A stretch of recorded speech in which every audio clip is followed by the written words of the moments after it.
Sproul Jr. afirmó que la pregunta más importante es que a los cristianos no les importa el hecho de que están pecando. ¿Cuál es la respuesta a esa pregunta? ¿Por qué a los cristianos no les importa que estén pecando? Obviamente, esto implica que porque no les importa lo suficiente. ¿Qué opinas, Alistair? Creo que la respuesta en realidad está en el Evangelio, que una comprensión de lo que ha sucedido en el Evangelio, que si no predicamos el Evangelio a nosotros mismos todo el día, todos los días, entonces fracasaremos en algún campo. Y una de las áreas de fallo es una rápida caída hacia el antinomianismo. Entonces la gente, bajo el disfraz de un concepto superabundante de la gracia de Dios, responde la pregunta con la cual Romanos 6 comienza y responden erróneamente. ¿Continuaremos en pecado para que la gracia abunde? Respuesta, sí, y así se van. ¿Debo tomar mi cuerpo y unirme a una prostituta?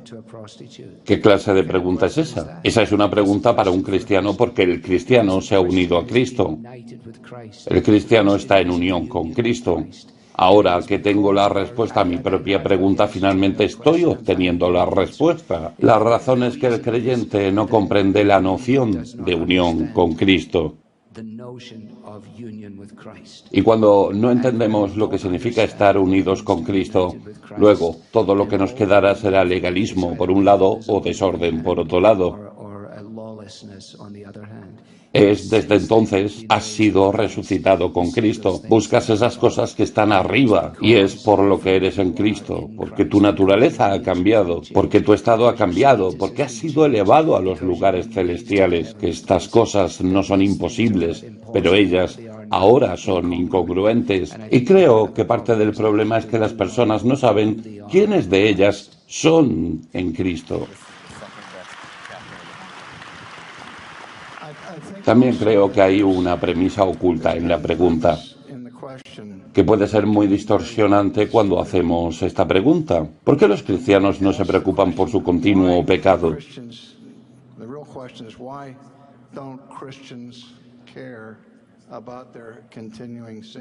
Es absolutamente imposible que una persona sea regenerada por el Espíritu Santo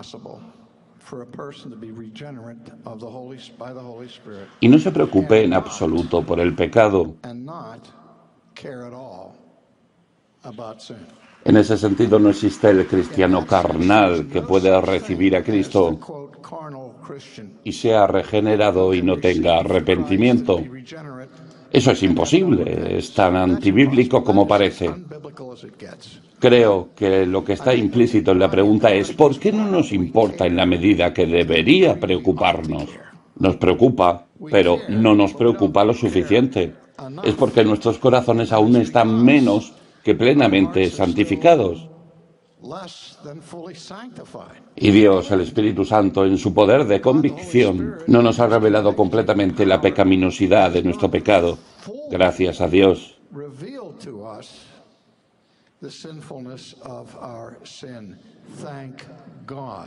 La exhibición A es David, después de su terrible acto de adulterio y homicidio de Urías. Él estaba tratando de encubrirlo y estaba relajado en Sión. Era un hombre creyente y estaba sumido en el mal. Y, sin embargo, realmente no muestra mucha preocupación. Hasta que Dios le envía a ese profeta y le cuenta la historia. Y cuando la luz amanece, cuando Natán dice, tú eres aquel hombre. Vaya, David ve el mal de su pecado y escribe el Salmo 51.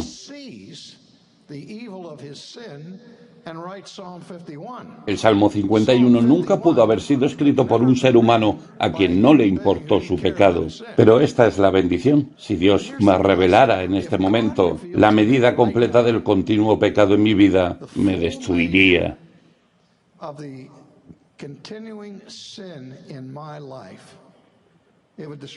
Dios es clemente y manso al corregirnos gradualmente.